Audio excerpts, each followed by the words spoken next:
औरंगजेब कैसा आदमी था?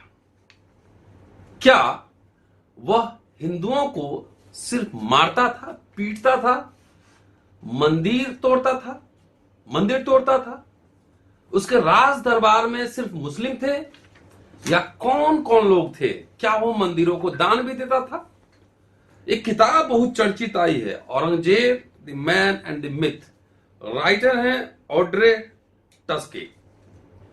इनकी किताब से कुछ सारांश, कुछ पंक्तियां वरिष्ठ पत्रकार जेपी सिंह साहब ने अपने वॉल पर, फेसबुक वॉल पर लिखा है।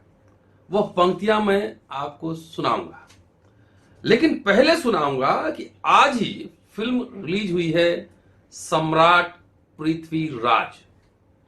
हमारे वरिष्ठ साथी, वरिष्ठ पत्रकार दिलीप मंडल ने खूब चुटकी ली है सोशल मीडिया पर। क्या उन्होंने लिखा है, यह सब सुनाने वाला हूं, जरा गौर से सुनते और शेयर करते जाइएगा। दोस्तों, रतनलाल बोल रहा हूं, काम की बात में आपका स्वागत है और पेश है अंबेडकर नामा। चलिए, किताब तो आप पीछे आप देख रहे होंगे बैकग्राउंड में फोटो। अब दिलीप साहब क्या लिख रहे हैं सम्राट पृथ्वीराज को लेकर, यह आपको सुनाने जा रहा हूं। सोशल मीडिया पे जाइए, उनके फेसबुक, ट्विटर पे ये सारे पोस्ट वहां मौजूद हैं, लेकिन सुनने का आनंद थोड़ा कुछ और होता है। लिख रहे हैं, 4 बांस 24 गज, अंगुल अष्ट प्रमाण, ता ऊपर सुल्तान है, मत चूके चौहान। ये कोट है। तीर कितना ऊंचा चलाना है और सुल्तान कितनी दूरी पर है, यह तो पता चल गया, पर डायरेक्शन यानी दिशा, यानी सुल्तान किस साइड में है, यह कौन बताएगा? चंद्रवरदाई। पृथ्वीराज रासो के लेखक हैं चंद्रवरदाई। इस सवाल दिलीप मंडल उठा रहे हैं। और बांस कितना लंबा है, यह भी तो बताना होगा। एक काम पूरा नहीं होता है इनसे। दूसरा पोस्ट, ताजा समाचार। कनाडा के विमल कुमार को बधाई। विमल कुमार मतलब अक्षय कुमार। दिल्ली एनसीआर के नोएडा स्थित धर्म पैलेस में सुबह 9:30 बजे सम्राट पृथ्वीराज के 2 टिकट बिक चुके हैं। सिर्फ 2। हिंदुओं का इलाका है, बीजेपी के एमएलए और एमपी हैं, पर पब्लिक हॉल में नहीं जा रही है। अगला पोस्ट, दिल्ली एनसीआर के सबसे सुंदर हॉल गुड़गांव एम्बियंस में सुबह 9 बजे के शो में 5 यानी 05 टिकट बुक हो चुके हैं। शो शुरू होने में 30 मिनट बाकी हैं। यह पूरा इलाका हिंदू है। सम्राट पृथ्वीराज अभूतपूर्व कामयाबी की ओर बढ़ रही है। विमल कुमार को बधाई। दिलीप मंडल ऐसे नहीं है, अकेला भारी पड़ते हैं बहुत सारे मीडिया घरानों के ऊपर, इसलिए उनको लगातार पढ़ा जाना चाहिए, सुना जाना चाहिए। अगले पोस्ट में लिख रहे हैं और अन्य पोस्ट में कि हिंदू सैनिक साथ में खाना नहीं खा सकते थे, साथ मिलकर कौन सी लड़ाई लड़ी होगी, आज भी नहीं खा सकते, हारना ही था, हार गए। अब बॉलीवुड उस हार का बदला ले रहा है। सारे सुल्तान और बादशाह अब मारे जाएंगे, हराए जाएंगे, कोई बच नहीं सकता। अकबर को राणा प्रताप हराएंगे और बाबर को राणा सांगा। #सम्राट पृथ्वीराज। आगे अगले पोस्ट में, एक अन्य पोस्ट में लिखते हैं, परदादा के परदादा का, उनके परदादा का, सबका बदला लेगा बॉलीवुड। सैकड़ों साल पहले के सारे नवाबों, बादशाहों, सुल्तानों को हराने और मार डालने की ये निंजा तकनीक है। राणा सांगा भी किसी फिल्म में बाबर के सीने में भाला घुसा देगा। देखते रहिए। इतिहास वगैरह क्या होता है, हिंदू गौरव की वापसी जरूरी है। #सम्राट पृथ्वीराज। एक अन्य पोस्ट में, जो तब रिश्तेदारियां निभा रहे थे, उनकी नई पीढ़ी मरे हुए सुल्तानों के सीने में तीर मारकर वीरता की फीलिंग ले रही है। अब भी ये नहीं सोच पा रहे कि हिंदुओं को जातिवाद ने कमजोर कर रखा था। लगातार हार रहे थे, हारते ही जा रहे थे। उस पर बात नहीं करेंगे। हिंदू सैनिक साथ में खाना नहीं खा सकते थे। साथ मिलकर कौन सी लड़ाई लड़ी होगी, हारना ही था, हार गए। आज भी ये जाति के गौरव में अटके। एक अन्य पोस्ट में चलिए। यूपी, एमपी, उत्तराखंड सम्राट पृथ्वीराज को टैक्स फ्री कर चुके हैं। आने जाने का किराया और विमल साथ में दे तो बात बने। एक अन्य पोस्ट, ये कल का है, रात 7:40 बजे 7:40 पर। इस ट्वीट के लिखे जाते समय दिल्ली के सबसे बड़े सिनेमा हॉल में सम्राट पृथ्वीराज के कल के शो की सिर्फ 21 टिकटों की एडवांस बुकिंग हुई है। दिल्ली में किसी फिल्म का हिट और फ्लॉप होना समझने के लिए इस हॉल को देखना काफी होता है। इस आधार पर आज ही कह रहा हूं कि फ्लॉप है। अगले पोस्ट में लिखते हैं, एक अन्य पोस्ट में, ये सारा मैं ऑर्डर जो बाद में पढ़ रहा हूं पहले का पोस्ट है। दिल्ली के एक बड़े हॉल में, उसी कॉलोनी में जहां अमित शाह कभी रहते थे, विमल कुमार की फिल्म सम्राट पृथ्वीराज की कल की एडवांस बुकिंग का अभी ये हाल है। 2 टिकट बुक हुई है, A11 और A12। दोनों लोग अलग अलग बैठेंगे। ये सबसे बड़ी त्रासदी है। दिलीप मंडल यूं ही नहीं है, अकेले बॉलीवुड पर भी भारी है। तो लगातार उन्होंने चुटकी ली है। आप भी सुनिए, थोड़ा आनंद लीजिए। और बॉलीवुड का जो कैरेक्टर है, जो जातिवादी कैरेक्टर है, अब बहुजन जमात समझ चुका है उनके झांसे में नहीं आने वाला।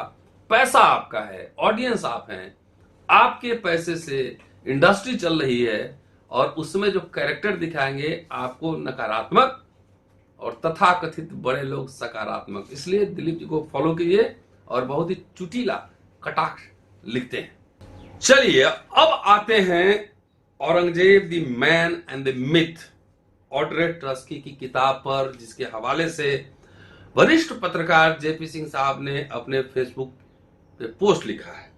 और वो आपको समझना जरूरी है, क्योंकि जिस तरीके से इतिहास की एक तरफा व्हाट्सएप यूनिवर्सिटी में व्याख्या होती है, उसका काउंटर थीसिस आना बहुत जरूरी है। उन्होंने लिखा है कि जब शाहजहां के कार्यकाल में मुगल गद्दी को कब्जाने के लिए उनके पुत्रों के बीच उत्तराधिकार की लड़ाई हुई, औरंगजेब के पक्ष में 21 हिंदू कुलीन नोबल, जबकि दारा शिकोह के पक्ष में 24 हिंदू कुलीन थे।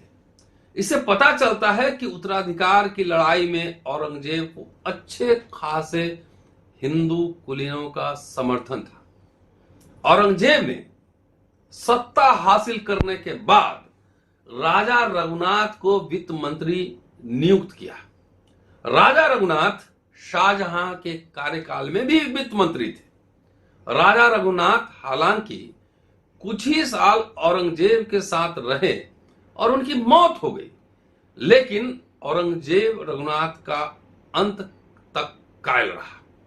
रघुनाथ के काम से औरंगजेब इतना खुश था कि उसे राजा की उपाधि दी और उनका मनसब का रैंक बढ़ाकर 2500 किया। फ्रेंच यात्री बर्नियर ने रघुनाथ के औरंगजेब के दरबार में रघुनाथ के रुतबे का उल्लेख किया है।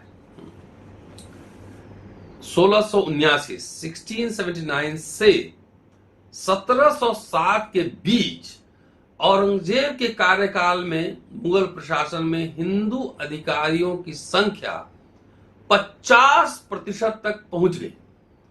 औरंगजेब के अंतिम वर्षों में उसके दरबार में हिंदू कुलीनों की संख्या 31% तक पहुंच गई थी, जो अकबर के समय में 22% के करीब थी। औरंगजेब ने हिंदू मंदिरों, मठों और पुजारियों को भी दान दिया। गुवाहाटी के उमानंद मंदिर पहले से मिले भूमि अनुदान को, जिसको पहले मिल चुका था अनुदान, औरंगजेब ने एक फरमान जारी कर पक्का किया।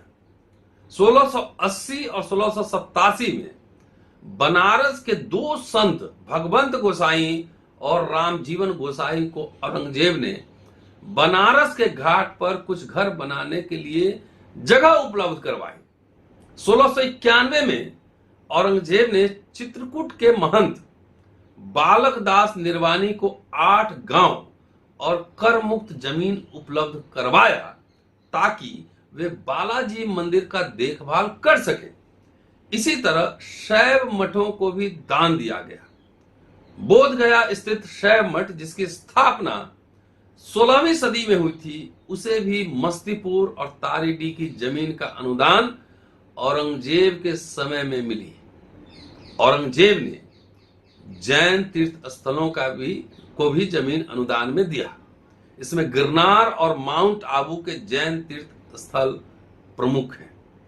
यह है मसला कि कोई भी राजा, अब थोड़ी व्याख्या करता हूं कि कोई भी राजा पहले राजा होता है।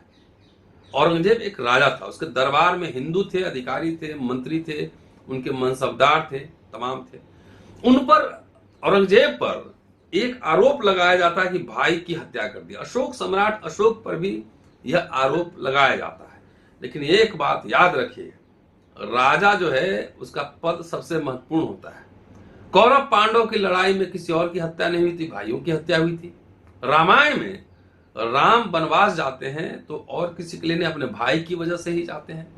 तो राजा का सबसे महत्वपूर्ण धर्म होता है वह राज धर्म होता है। वो सर्व धर्म, सब जाति में ऐसे लोग मिलते हैं। इसलिए औरंगजेब के जमाने में ऐसा नहीं था कि सारे मंदिर तोड़े जा रहे थे और सारे हिंदुओं को पीटा जा रहा था।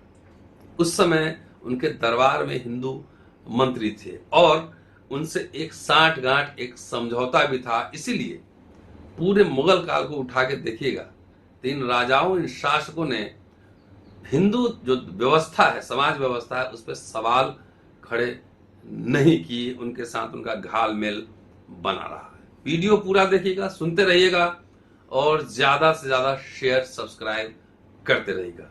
शुक्रिया। जय भीम। पठन पाठन जारी रहे।